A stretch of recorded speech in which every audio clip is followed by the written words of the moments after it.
Nikola Jokic had his way with the New York Knicks. Jokic is averaging 26 points, 11 rebounds, 8.5 assists. They need every little bit of it. One timeout left. Chance at the last shot.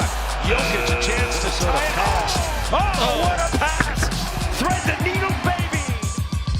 Nikola Jokic has changed the way we as basketball fans see the big man. His otherworldly passing and playmaking as a center, combined with his smooth three-point shooting and high basketball IQ, make him the easy MVP frontrunner as of now. Nobody comes even close to surpassing him in the race. Not Embiid, not Curry, no one. So this makes you beg the question, where did this come from? How did a player who has a chance of becoming the greatest offensive big man to ever play the game also have 40 players drafted before him? Jokic wasn't Rookie of the Year, or an All-Star his second season or third. He doesn't get the same media attention as other players of his caliber. Most casual fans don't even know about this guy, or his story, how he got to this point. This is Nikola Jokic's career story so far. Jokic was actually sleeping at the time of him being drafted. It was during a Taco Bell commercial. Nobody batted an eye at this pick, starting what would be a common denominator. People would overlook Nikola. He wasn't outspoken. He didn't make headlines for outlandish statements. He let his game do the talking. The Nuggets wanted Jokic from the beginning, but they weren't sure they'd even be able to get him. In fact, they had to promise his agent that they'd take him at the 41st spot just so Nikola wouldn't be removed from the draft. It's incredible how a soon-to-be MVP wasn't even sure if he would be drafted.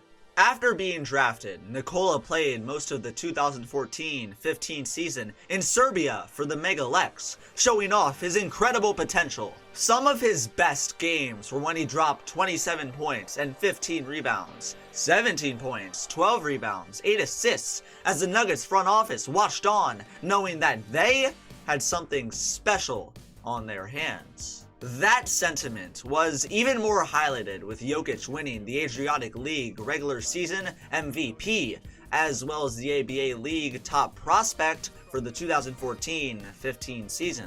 Jokic showed what he was about overseas. His flashy passing with 6 assists per game as a 6'11 big man made him ready for the big leagues. In the summer of 2015, Jokic signed a contract with the Nuggets. The second round pick had already done well. Most players picked at his spot don't even get to this point, but Nikola was here. He showed flashes of his coveted skill set for a big, some of his best games being a 23-point, 12-rebound outing against the tough defense of the Spurs, or a career-high 27 points and 14 rebounds in a win versus Toronto. It was on and off in the starting lineup for him. He started 55 games, but played 80. The Nuggets clearly knew what they had, and the NBA acknowledged it too, as Jokic was third in the Rookie of the Year race, as well as first team All-Rookie. A monumental achievement! Some thought he'd never even play in the NBA. People had no idea who this guy was just a year ago, and now he was a key part of the Denver Nuggets and their future. 2016-17 season was an even better one for Jokic as he continued to improve. His best game was his performance against the New York Knicks, where he had an incredible 40 points to lead the Nuggets to a 131-123 victory. He went 17 of 23 from the field, remarkably efficient, and added 9 rebounds and 5 assists. Not only could the Joker score, but he could set up his teammates, adding another dimension to his game that was inconceivable for someone of his height. He finished the season averaging 17, 10 rebounds, and 5 assists, and he placed second in voting in the 2017 Most Improved Player race. If you haven't heard of him, now you would. The excitement to witness Jokic's development and how he would continue to take new strides in his game was in anticipation rotation like no other. The Nuggets went from 33-49 the previous season to 40-42, just one game out of the playoff race. This kid was just 21 years old, by the way. 2017-18 was the season where things really started to come together. Only a few weeks into the season, Jokic dropped what was a career high in point total, 41, against the Brooklyn Nets, and also won a Player of the Week award to his name. Fans knew who he was. He wasn't just that chubby kid from Europe anymore. He was easily a top 3 center in the league, some even thinking he was the best. They were a minority, but soon that would change. For now, the Jokic barrage continues. Let me throw you these numbers. 22 points, 12 rebounds, and 11 assists in one night. How about 30 points, 15 rebounds, 17 assists against the Bucks? Yes, you heard that right. 17, man! Nobody, and I repeat nobody, as a big has ever come close to what Jokic was doing here. Whenever players like Russell Westbrook or James Harden broke records, it was always discounted by old heads on Twitter. Well, Oscar Robertson has more triple-doubles. Wilt Chamberlain scored more than Harden. Not impressive. For Jokic, you literally cannot find another center who passes like he does. The offensive repertoire is extraordinary. Watching this guy lace up his sneakers and do things we've never seen from someone his position was a joy.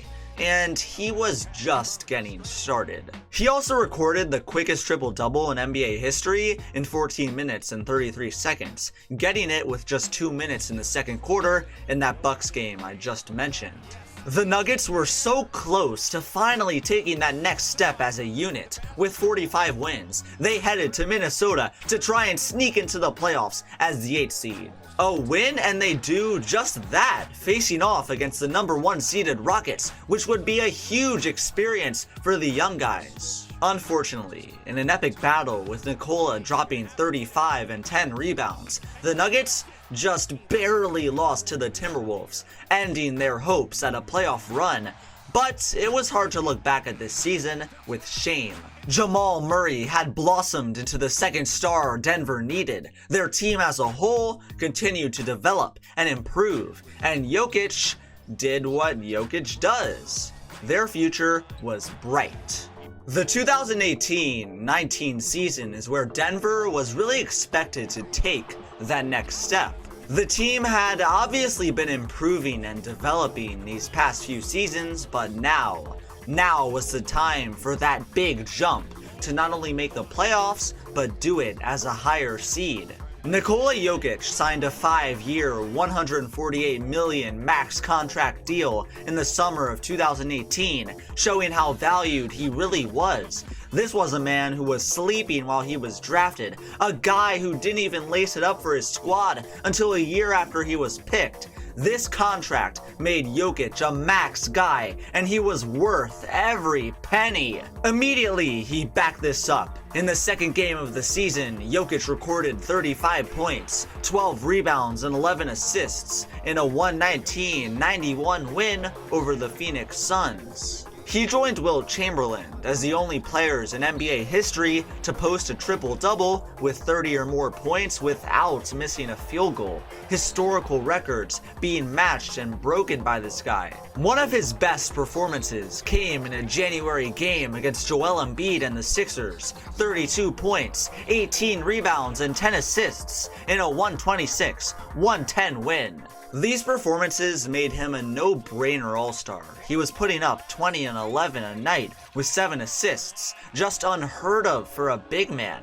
This monumental, excellent season led Denver to 54 wins, the second seed in the West, a 9-win improvement, and the Joker was first team All-NBA. Now came the challenging part, the playoffs.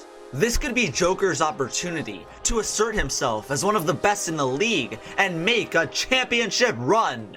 A championship didn't come, but an incredible, hard-fought playoff run did. The second-seeded Nuggets matched up against the Spurs in the first round. It was an excellent series. Jokic played well, especially in Game 6, with 43 points, 12 rebounds, and 9 assists. The Nuggets ultimately won that series in a close Game 7, where he dropped 21 points, 15 rebounds, and 10 assists, having some great passes and plays down the stretch to set up his teammates for buckets. Jokic showed that he could perform well when the lights were brightest. The next series found the Joker going up against the Portland Trailblazers, and the series was even better, dropping 37 points in a Game 1 victory. Then, when the series was tied at 1 game apiece, Game 3 went to 4 overtimes, and in 65 minutes of play, Jokic had 33 points, 18 rebounds, 14 assists, along with 4 triples.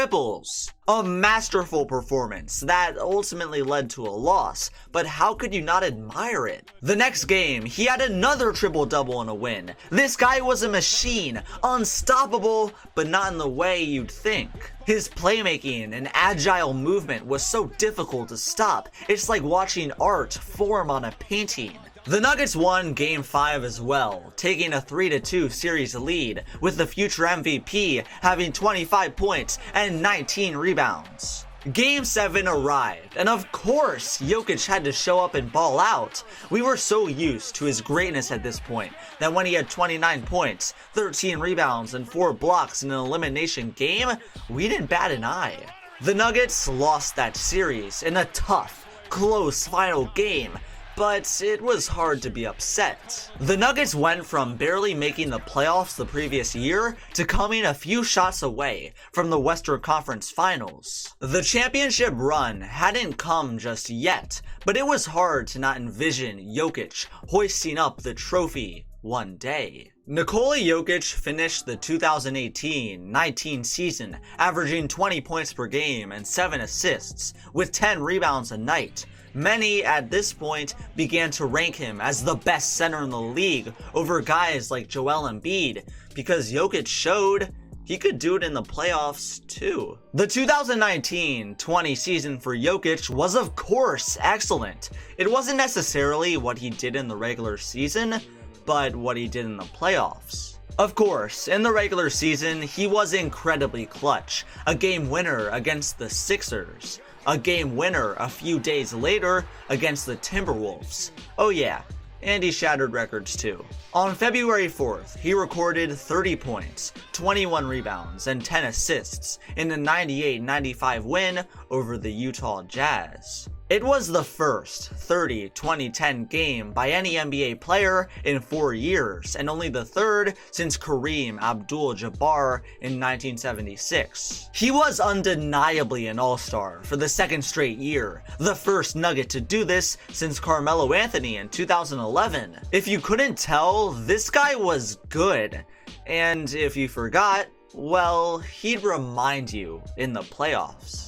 The Nuggets were down 3-1 in the bubble to the Utah Jazz, and fans were worried. Would a terrific season of Nuggets basketball go to waste because they just couldn't get it done? If you've been watching this video, you know you just can't count out the Joker.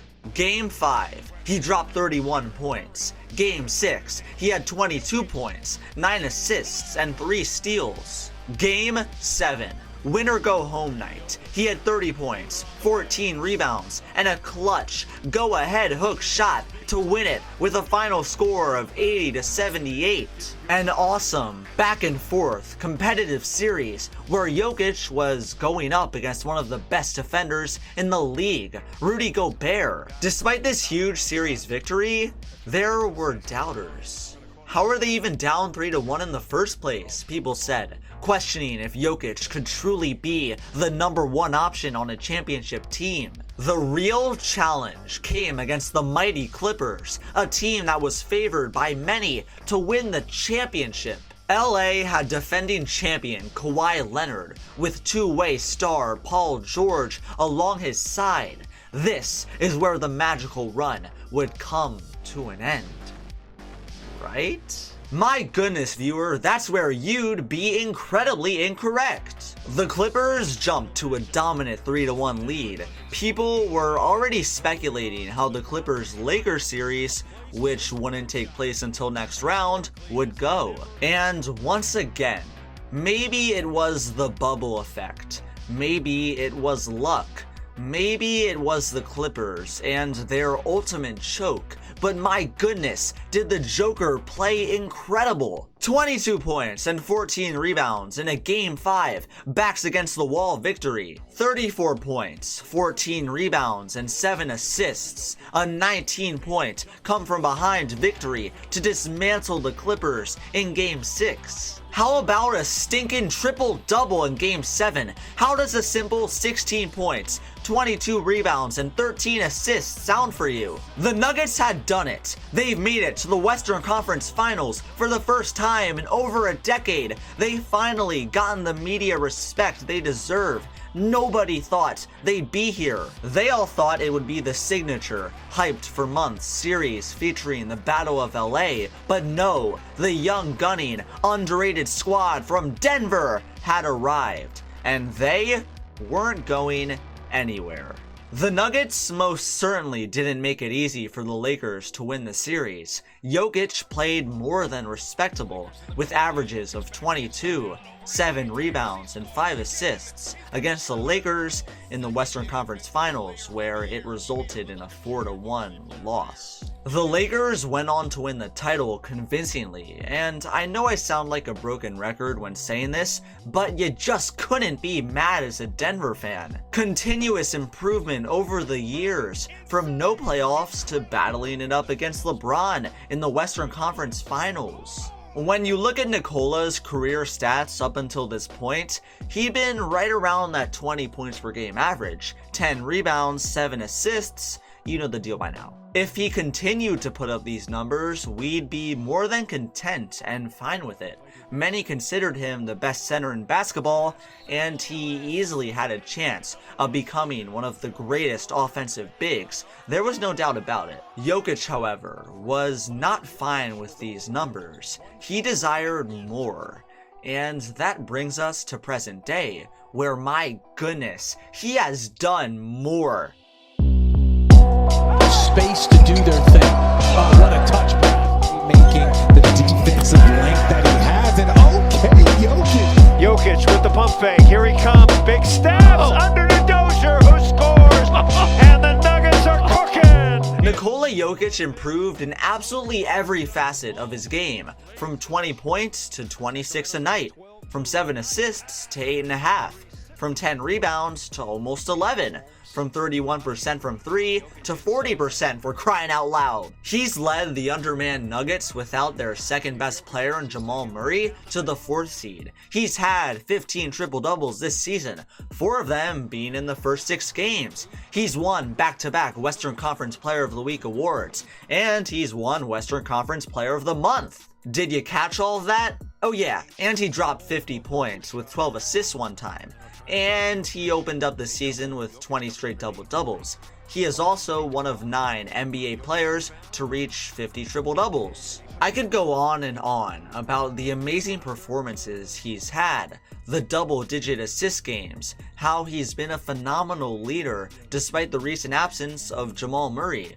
All of that. But to be honest, people are starting to get used to this greatness. Nobody at 7 feet tall does it like he does. Yet it seems like the media just bats an eye. Famous basketball analyst Nick Wright put it simply: talking about Jokic doesn't get clicks. People are still somehow debating whether or not Embiid deserves MVP over him, or Chris Paul, when while they've had great play, it just fails in comparison to the Joker. To think that a season like this could possibly be overshadowed, not talked about, it's horrible. You now know how his career has evolved, how a guy drafted during a Taco Bell commercial in the 2nd round would become an MVP winner. How one man turned the Nuggets from a franchise with no direction to one who will consistently be a contender. And that's not a bad story at all. Like and subscribe for more basketball content.